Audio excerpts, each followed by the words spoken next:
여러분, 지금 이 영상을 보고 계신 당신에게도 심장마비는 오늘 밤 갑자기 올 수 있습니다.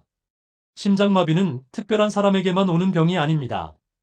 운동선수도, 담배를 안 피우는 사람도, 검진에서 괜찮다는 말을 들은 사람도 예외가 아닐 수 있습니다. 더 무서운 건 언제냐고요? 주변에 아무도 없을 때입니다. 집에서 혼자 있을 때, 새벽에 화장실 가다가, 소파에 앉아 TV 보다가, 부엌에서 설거지하다가, 그 순간엔 도와줄 사람이 없고 내가 스스로 움직여야 합니다. 그리고 여기서 생사가 갈리는 건 거창한 의학 지식이 아닙니다. 첫 행동입니다. 여러분, 여기서 아주 중요한 이야기를 하나 해야 합니다. 심장이 멈춘다는 건 갑자기 펑 하고 스위치가 꺼지는 게 아닙니다. 단계가 있습니다. 이걸 이해하셔야 왜 첫 행동이 중요한지 정말로 이해하게 됩니다. 심장은 전기로 움직이는 펌프입니다. 심장 안에는 전기 신호를 만드는 작은 발전기가 있습니다. 그 신호가 일정한 리듬으로 퍼지면서 심장이 쿵, 쿵 뛰는 겁니다. 그런데 심장마비가 시작되면 첫 단계에서 이 전기 리듬이 흔들립니다. 불규칙해집니다. 2단계에서는 아직 의식이 있습니다. 가슴이 답답합니다. 숨이 찹니다. 식은땀이 납니다. 불안합니다. 이게 첫 신호입니다. 두 번째 단계로 넘어가면 심장이 제대로 피를 못 밀어냅니다. 그러면 뇌로 가는 산소가 줄어듭니다. 이때 어지럽습니다. 시야가 흐려집니다. 말이 잘 안 나옵니다. 몸에 힘이 빠집니다.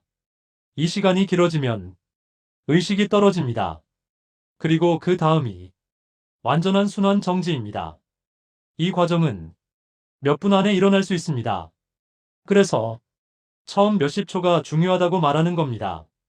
그 시간에 앉고 문 열고 119를 거느냐, 아니면 좀 더 지켜보자고 하느냐, 여기서 갈립니다. 이제 또 하나 중요한 질문.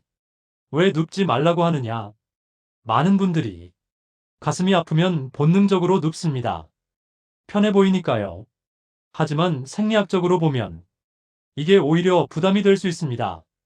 누우면 다리 쪽에 있던 혈액이 중력 영향이 줄어들면서 심장으로 더 많이 돌아옵니다. 이미 산소가 부족해 버거운 심장에 더 많은 혈액이 한 번에 들어오는 겁니다. 쉽게 말해 힘이 빠진 펌프에 물을 더 많이 밀어넣는 것과 같습니다. 그 펌프가 감당 못하면 리듬이 더 망가질 수 있습니다. 그래서 가능한 한 상체를 세운 채 앉는 것이 좋습니다. 상체를 약간 세우면 심장으로 돌아오는 혈액량이 완만해집니다. 호흡도 조금 더 수월해집니다. 완전히 누워버리는 것보다 의자에 앉아 몸을 지지하는 것이 더 안전한 이유입니다. 물론 의식이 떨어질 정도면 자세보다 119 연결이 우선입니다.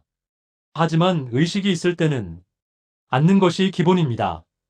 그리고 많은 분들이 묻습니다. 왜 새벽에 그렇게 많이 오나요? 특히 새벽 4시에서 6시 사이. 이 시간대는 몸의 자율신경이 크게 변하는 시간입니다. 밤 동안 우리 몸은 부교감신경이 우세합니다. 심박수는 느려지고 혈압은 낮아집니다. 그런데 새벽이 되면 교감신경이 갑자기 올라옵니다. 몸이 이제 깨어날 준비를 하는 겁니다. 이때 혈압이 상승합니다. 맥박이 빨라집니다. 혈액 점도가 조금 올라갑니다. 이 변화가 이미 좁아진 혈관에 부담을 줄 수 있습니다. 특히 고혈압, 당뇨, 고지혈증이 있는 분들은 혈관벽이 예민해져 있습니다.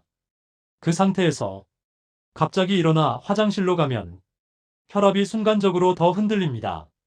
그래서 새벽 화장실 이동 중 증상이 시작되는 경우가 적지 않습니다. 그래서 제가 말씀드립니다. 새벽에 일어날 때는 벌떡 일어나지 마십시오. 먼저 앉아서 10초만 숨을 고르십시오. 그 10초가 오히려 더 큰 10초를 지켜줍니다. 정리해 보겠습니다. 심장이 멈추는 건 단계가 있습니다. 초기에는 의식이 남아 있습니다. 그 시간에 연결해야 합니다. 눕지 말라는 건 심장 부담을 줄이기 위함입니다. 새벽이 위험한 건 몸의 신경계가 급변하는 시간대이기 때문입니다. 이걸 이해하면 이 영상이 단순한 공포가 아니라 준비라는 걸 알게 됩니다. 그럼 혼자 있을 때 지금 당장 써먹을 수 있는 생존 행동만 정리해드리겠습니다. 끝까지 보셔야 하는 이유가 바로 여기에 있습니다. 여러분, 심장마비라고 하면 어떤 장면이 떠오르십니까? 길거리에서 갑자기 쓰러지는 사람, 사람들이 몰려들고 구급차가 오고 응급실. 그런데 현실은 다를 때가 많습니다. 많은 심장 응급은 집, 그리고 혼자 있을 때 시작됩니다. 왜냐고요? 증상은 갑자기 올라오는데 사람은 내 옆에 없기 때문입니다. 그리고 심장 문제의 무서운 점은 아프기만 한 상태로 끝나지 않을 수 있다는 겁니다. 통증이 심해지면 호흡이 가빠지고 식은땀이 나고 몸에 힘이 빠지고 말이 잘 안 나오고 의식이 흐려질 수 있습니다. 그럼 그 순간부터는 전화 한 통조차 어려워질 수 있습니다. 그래서 제일 중요한 질문은 이겁니다. 첫 신호를 알아챘을 때 나는 뭘 할 건가? 여기서 많은 분들이 놓치는 게 하나 있습니다. 심장마비는 완전히 아무 신호 없이 펑 하고 오는 것만은 아니라는 점입니다. 특히 60대 이후에는 전형적인 가슴을 쥐어짜는 통증이 아니라 다른 얼굴로 나타날 때가 있습니다. 예를 들면 이런 겁니다. 명치가 답답하고 체한 것 같은 느낌, 이유 없이 식은땀이 흐름, 숨이 갑자기 차고 답답함, 왼쪽 팔 어깨가 묵직하거나 저림, 턱, 목, 등 쪽이 불편하거나 아픔, 설명하기 어려운 불안감과 기운 빠짐. 문제는 뭔지 아세요? 대부분 이렇게 생각합니다. 체했나? 피곤해서 그런가? 조금 누우면 괜찮아지겠지. 이게 가장 위험한 선택이 될 수 있습니다. 특히 증상이 한 가지가 아니라 두세 가지가 겹쳐서 오면 절대 가볍게 넘기면 안 됩니다. 그럼 혼자 있을 때 어떻게 해야 하느냐? 여기서부터가 진짜 핵심입니다. 제가 드릴 건 기적의 방법이 아닙니다. 대신 살아남을 확률을 올리는 행동 순서입니다. 제가 이름을 붙이겠습니다. 혼자 있을 때 3단계 생존 루틴입니다. 첫 번째 단계. 멈추고 앉고 문을 연다. 증상이 오면 움직이면서 버티지 마십시오. 심장은 산소가 부족할 때 움직이면 더 힘들어집니다. 가능하면 즉시 의자나 침대 끝에 앉으세요.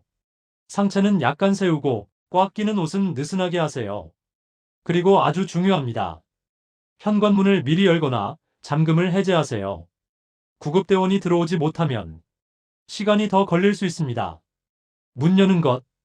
이게 혼자 있을 때는 생사를 가르는 행동이 될 수 있습니다. 두 번째 단계. 119를 지금 건다. 스피커폰으로. 대부분이 이런 실수를 합니다. 조금만 더 지켜보다가 괜찮아지면 창피해서. 아닙니다. 심장 관련 증상은 망설이는 시간이 가장 비쌉니다. 119를 누르시고 가능하면 스피커폰으로 전환하세요. 그리고 이 세 가지만 말하면 됩니다. 가슴 또는 명치 갑자기 답답하고 숨이 차요. 식은땀이 나고 힘이 빠져요. 혼자 있고 주소는 어디입니다. 문은 열어둘게요. 이렇게만 해도 충분합니다. 전화 연결이 됐으면 그 다음은 혼자 해결이 아니라 지시를 받는 단계로 바뀝니다. 세 번째 단계. 처방받은 약이 있을 때만 사용한다. 그리고 절대 운전하지 않는다. 여기서 아주 중요한 안전 원칙이 있습니다.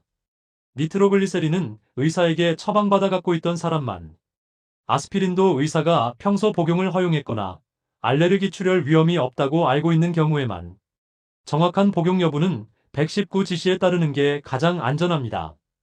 그리고 절대 하지 말아야 할 것. 혼자 운전해서 병원 가기. 이건 본인뿐 아니라 타인까지 위험하게 만들 수 있습니다.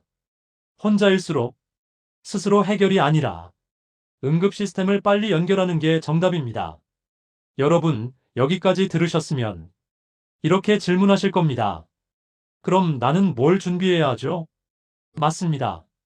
오늘부터 준비하면 됩니다. 이제 평소 준비 세 가지를 말씀드리겠습니다. 이건 내일이 아니라 오늘 해두셔야 합니다. 첫째, 가족 지인에게 한 문장을 미리 공유하세요. 내가 가슴 답답하면 119부터 불러줘. 문 열고 주소 말해줘. 둘째, 집안에 주소 메모를 크게 붙이세요. 현관 가까운 곳, 냉장고, 전화기 옆. 긴장하면 주소가 생각이 안 날 수 있습니다. 셋째, 심장 위험 요인이 있으면 정기검진을 미루지 마세요.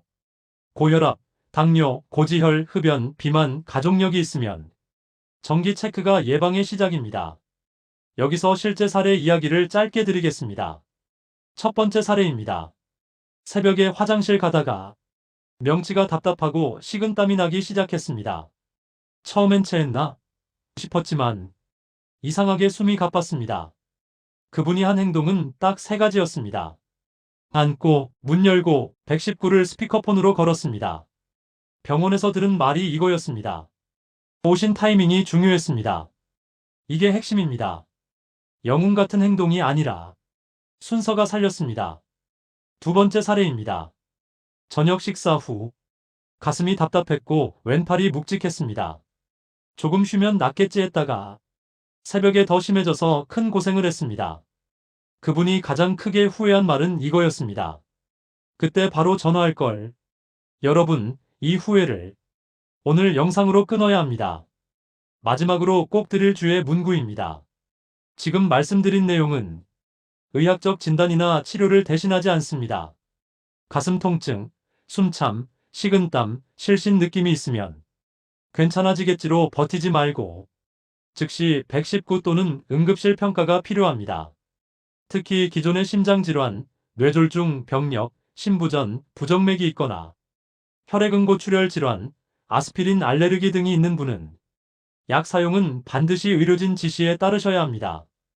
여러분, 오늘 영상의 결론은 간단합니다. 심장마비는 운이 아니라 첫 행동입니다. 혼자일 때일수록 더더욱 그렇습니다. 오늘 밤 하나만 바꾸세요. 가슴이 이상하면 참지 말고 바로 119. 그리고 문부터 열기. 이 2가지를 머리가 아니라 몸이 기억하게 만들어 두십시오. 이 영상이 도움이 되셨다면 구독과 좋아요 부탁드립니다. 그리고 정말로 가족에게 이 영상의 핵심을 한 문장으로 공유해 주세요. 가슴 이상하면 앉고 문 열고 119. 그 한 문장이 누군가의 생명을 지킬 수 있습니다.